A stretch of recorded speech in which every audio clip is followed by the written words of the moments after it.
require 4 votes. And we're going to move on to the administrator's report, and we will come back to the approving minutes once we have 4 votes here. So, administrator's report, and I just want to remind our administrators and people doing these reports to just give us the highlights. Obviously we can read the report, so we just need the highlights or anything you'd like to hear. Thank you. Good afternoon. I just want to confirm, I just got a text saying that our meeting was not being streamed. I just wanted to get confirmation of that before we started. Thank you. I'm online and I can see it. Okay. Okay. Thank you. And Justin, so let's just back up quick since we haven't started the administrative report. Is everybody had a chance to view the minutes to 23? That was the last month. Yeah, Seth. Yeah, Mr. Chairman, since we just addressed this issue here, my recollection at the last meeting is that we didn't have a quorum to start, but that a 4th member joined us. In the minutes, it's unclear because it says we only have 3 members, and then we approved last month's meeting minutes, rather. So I think that ought to be clarified to reflect reality. Okay. Can we, I think Donna handles that. Can we reflect that in the minutes? That we started with 3 and then who joined? Yeah, I handle the minutes. I can make that correction. Great. And I can bring them back for the next meeting. Great. Is there any other additions, deletions, or corrections? Thank you, Seth, for that very much.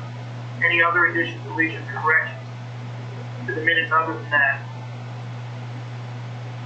Seeing none, if Tracy, if you can make that one change to identify reality there, we will take them again. We'll take both months at the same time.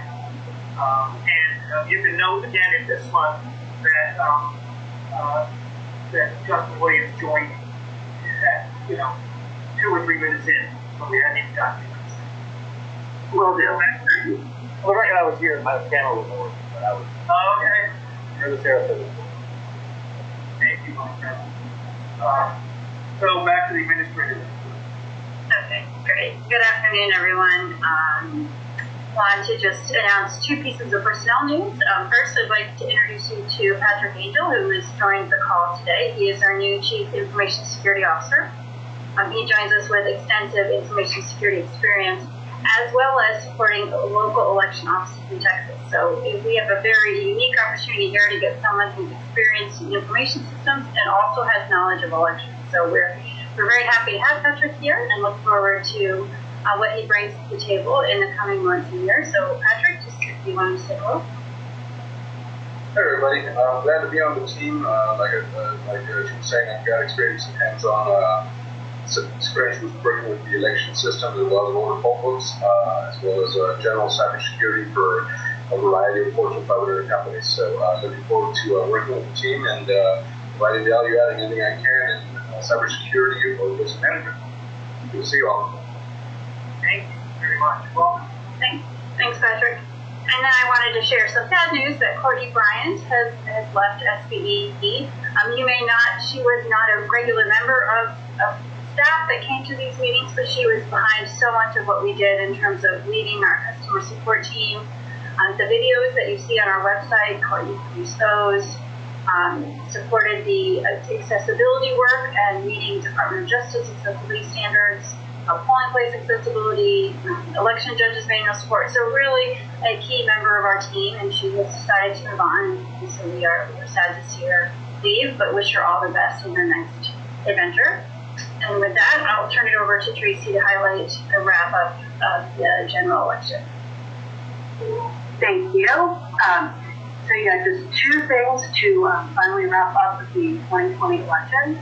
The annual audit, the last one was February 28th county. In 22 of the 24 jurisdictions, there was no discrepancy between the law and the voting system. In the 2 counties where there were discrepancies, it was a 1 vote and a 2 vote discrepancy. And both of those discrepancies were resolved. We got to the bottom of what the issue was. And so there was the overall contest vote discrepancy was a 0.009%. So I think the audit proved that the voting system counted the ballot accurately. There is a report as required. So, Bill, do you have a question? Yeah, I just had a quick question. What did you said you resolved what the issue was on those 1 and 2 votes? Obviously, not statistically significant, but what was the cause? So in one county, I think this was in Anne Arundel, there was just there was a mark on a ballot that the voting system saw and counted as an overvote, and it wasn't a very significant mark, but the voting system still saw it, and the manual tabulator, the person, didn't really see it at first, and so it took a couple go-throughs to figure out what it was, but we eventually came down to that. So because that was an overvote, it was counted one way by the voting system and a different way by the manual auditors. So that was the 2 vote difference. And then in the other county where it was a 1 vote difference, we determined that it was a ballot that was duplicated, and the original ballot was inadvertently also scanned into the voting system. So there was a 1 vote discrepancy, which was an additional vote for whatever the candidate was. Great. So we did get to the bottom of those 2. And there is a report, which is required by law, up on our website. And the link is in the report, the administrator's report. So if you have any questions, you can let me know.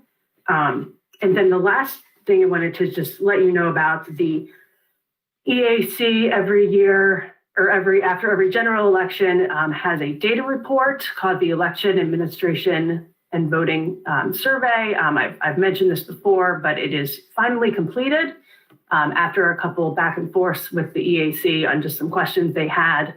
The final report, I think, was submitted on March 14th or 15th, and then it was certified on March 20th. And I'm very happy that that is all done. So if there's any questions on either of those, you could just let me know. And I will. I have a question on Sure.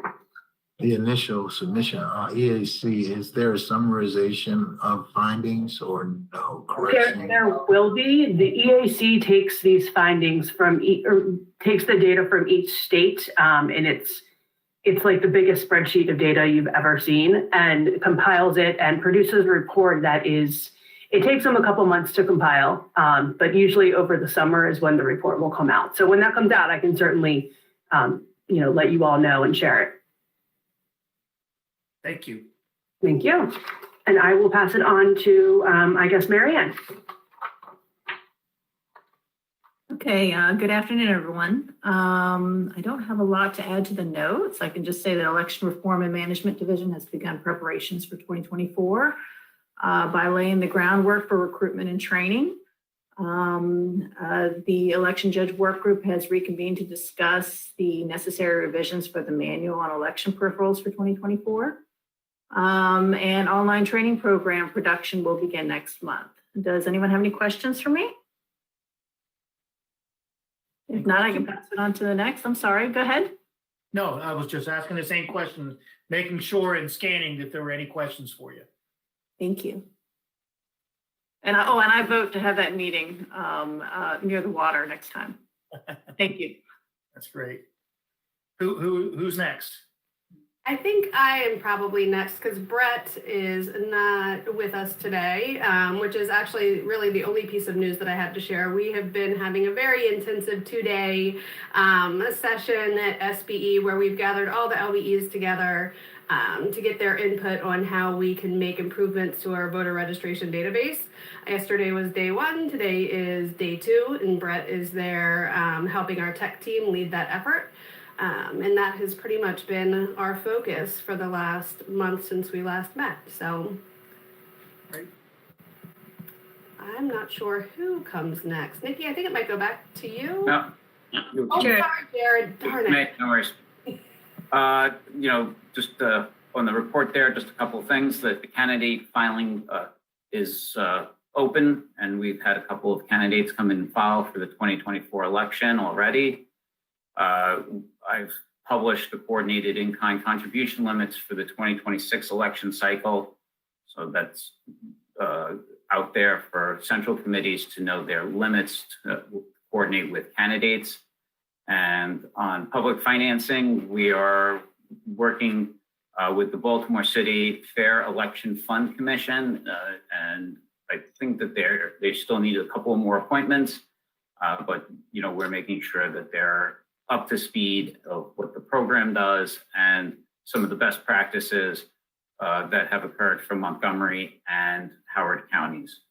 And then that's pretty much it. And I think I'll turn this over to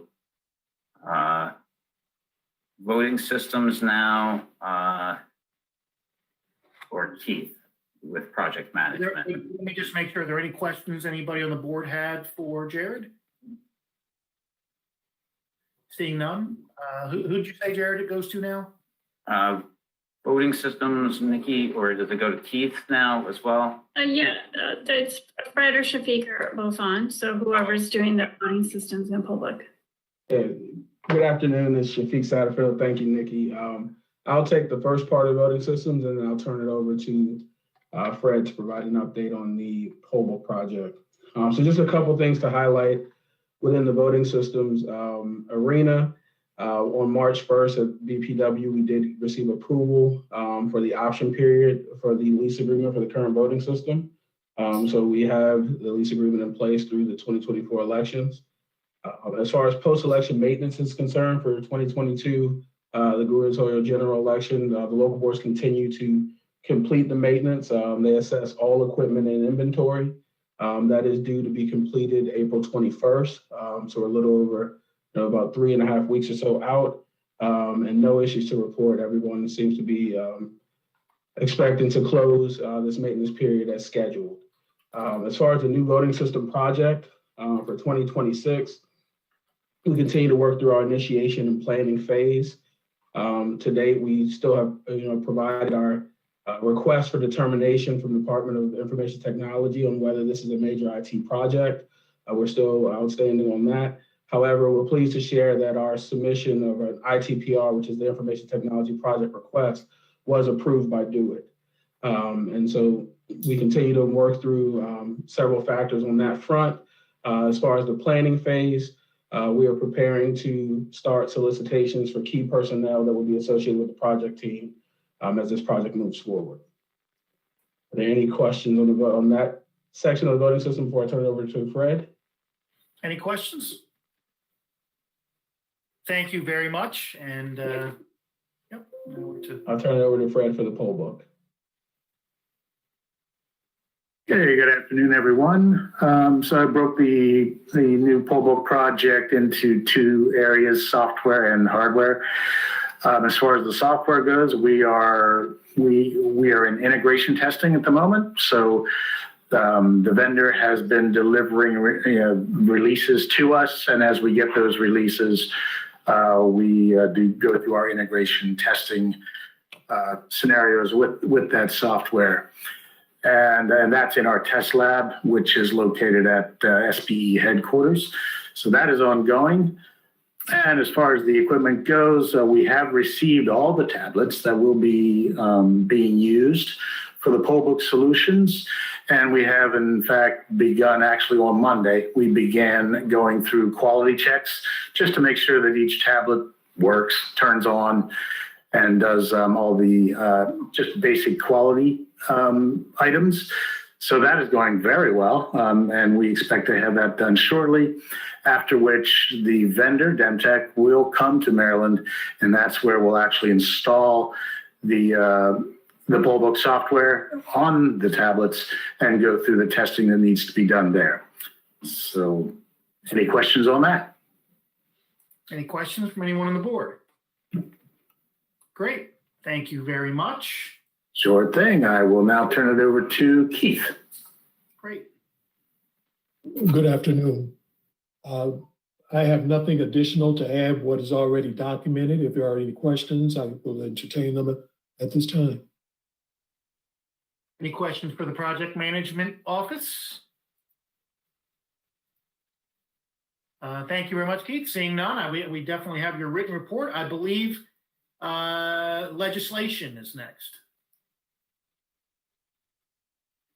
Right, so just we're in our home stretch here. So Donna and Jared and Jen are all here. If you had any particular bills that you wanted to talk about, obviously since the crossover deadline is passed, we are dealing with a much smaller number of bills.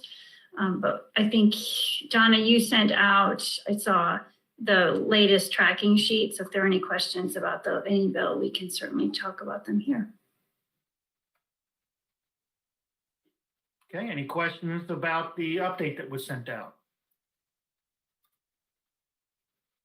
Seeing none, thank you very much. I believe that completes the administrator's report. Thank you. Before I move on, are there any other questions for the entire report at all from the board? Okay, seeing none, we move on to the Assistant Attorney General's report. Good afternoon. The Assistant Attorney General's report is very brief this month. You have not been sued in the past 30 days, and you have not sued anyone in the past 30 days. The only two cases remaining active with the board at this time are both in a posture where the next action in the case is going to come from the court. So we are waiting from the Federal District Court in Maryland in both cases for our next steps forward. That was going to be my entire report until about 3 hours ago. This morning, the Supreme Court of Maryland issued its opinion in the mail-in ballot petition case. If you remember, back on October 7th, the court issued an order saying that the Circuit Court for Montgomery County was affirmed and allowing the mail-in ballots.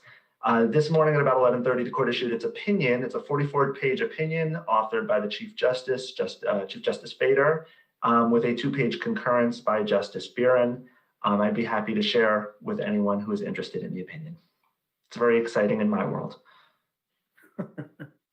That's great. Are there any questions about that or the decision?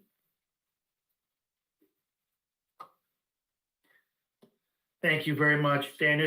You've come into a time of relative peace. So few lawsuits.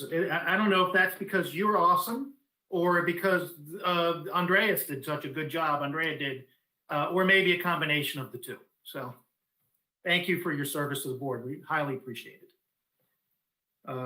Now we move on to approval of waiver requests. Yes, thank you. In front of you is waiver requests for 24 committees with the recommendations with them. I present them for you for approval.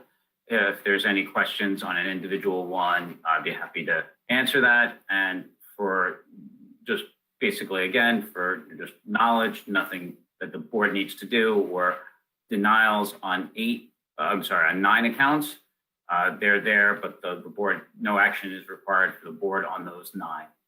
So, yeah. Are there any questions from the board about either the denials or the requests for the board to approve a waiver? Seeing no questions, the chair would entertain a motion to accept the waiver request as presented. So moved. Second. Second. Moved and seconded. All those in favor signify by raising your hand. That way I can see everyone at one time. Thank you very much. And passes unanimously. Anything else that you had, Jared, or was just that? Yes, then we have Title 14 waivers here. One is a reduction for your approval, and the other 6 were denied. Great.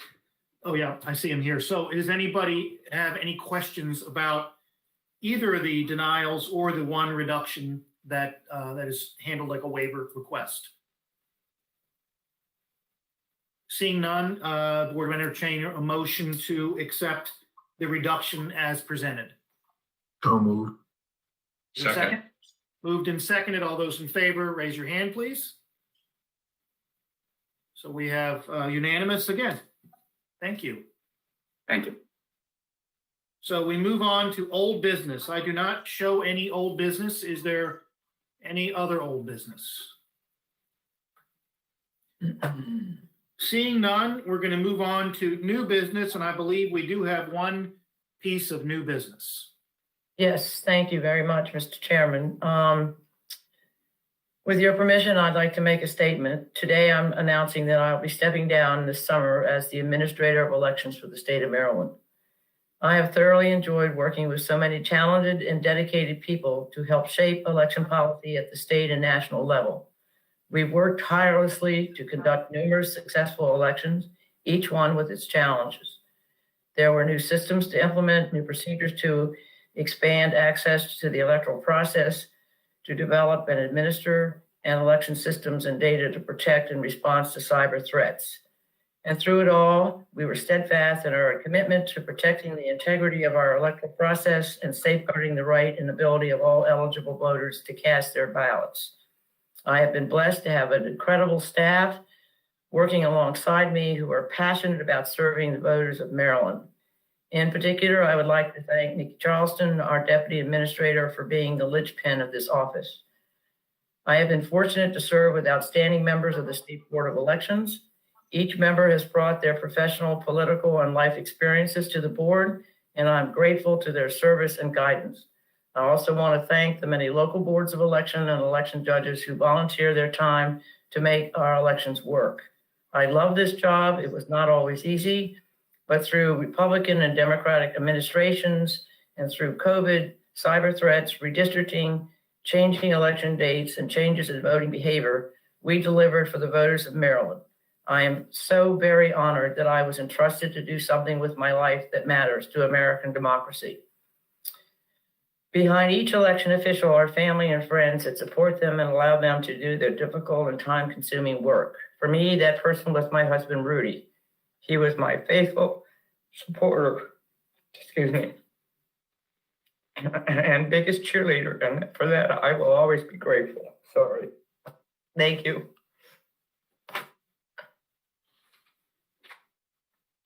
Linda, thank you for that statement. I know that I know I speak for everyone about how sad we are for the loss of Rudy, and it's been an honor to work with you through these 4 years that I've been on the board. I know for sure, and I know Nikki has been with you for many years, as has many of the staff.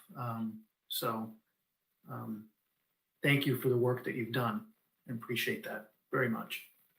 I don't know if anybody else has any thoughts or statements. Agreed, Mr. Chair, co-sign and agree. I've been on the board for the last tenure.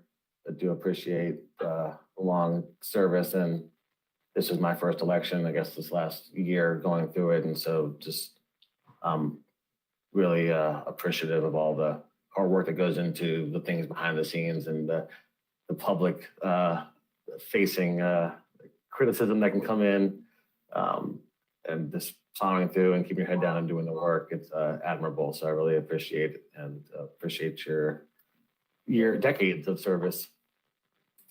Thank you.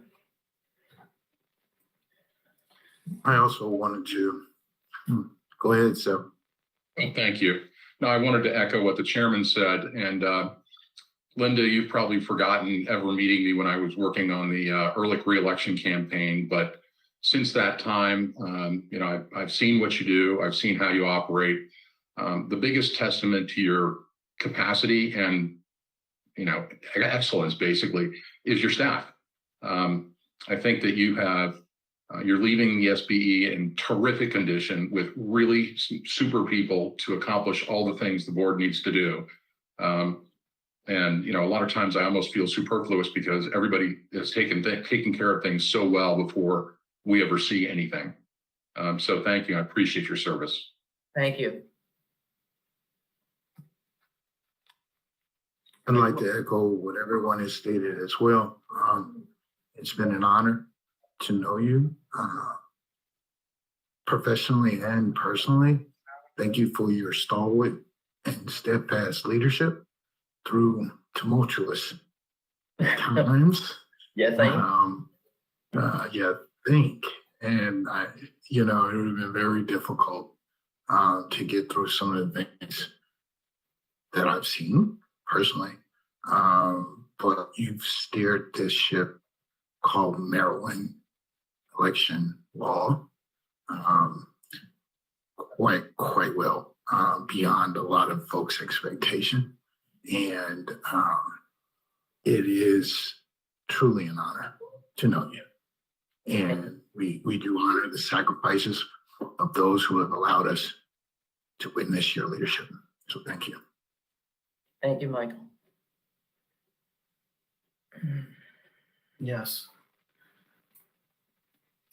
So, Linda, how many years? I'm not going to tell you. I think Governor Glendenning appointed me in 1997. Wow. So I was going to say that I've been conducting some research recently on an unrelated project. The position has never existed without Linda serving in it. The position was created in the 1998 rewrite of the election law article. Yeah. Yeah, that's amazing. That's amazing. Do you I don't want to press too much here, especially, but do you have a date in which that you said in the summer? Yeah, I'm working with the retirement people, and I have a lot of stuff to do and a lot of decisions to make. So I'm looking at probably around September 1st. Okay. Okay. Well, we have lots of time to do stuff then. Yep. To talk, and that's great. So, any other comments? I don't want to move away from that. If somebody else would like to speak again, I want to be sensitive to that. Yeah, I think Severin, you know, opening up that the opportunity for us to all meet out there would be great. Yeah. Great. Okay, let's move on to any disclosure of campaign contributions.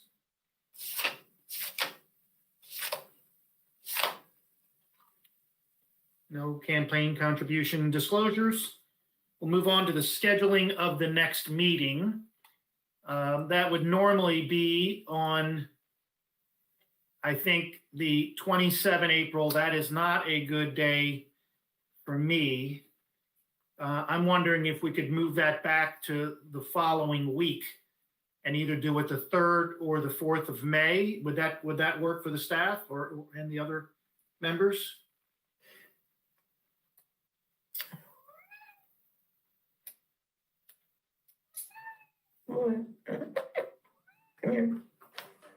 Yeah, are you proposing to go back to the normal, you said the 3rd or 4th, right? Wednesday or Thursday?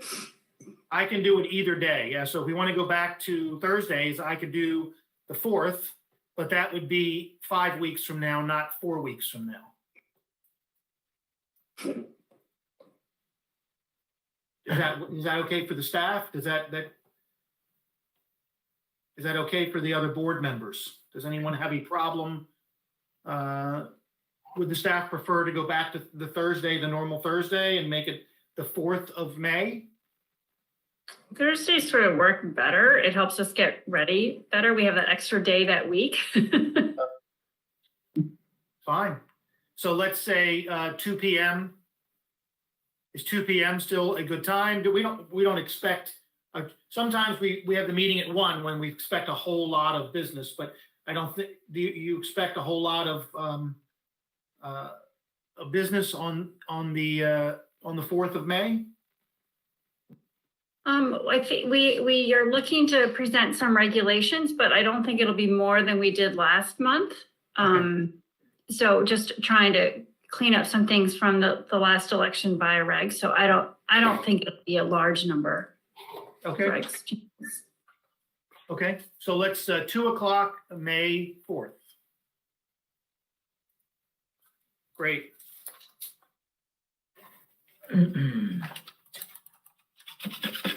Okay, so that has been set.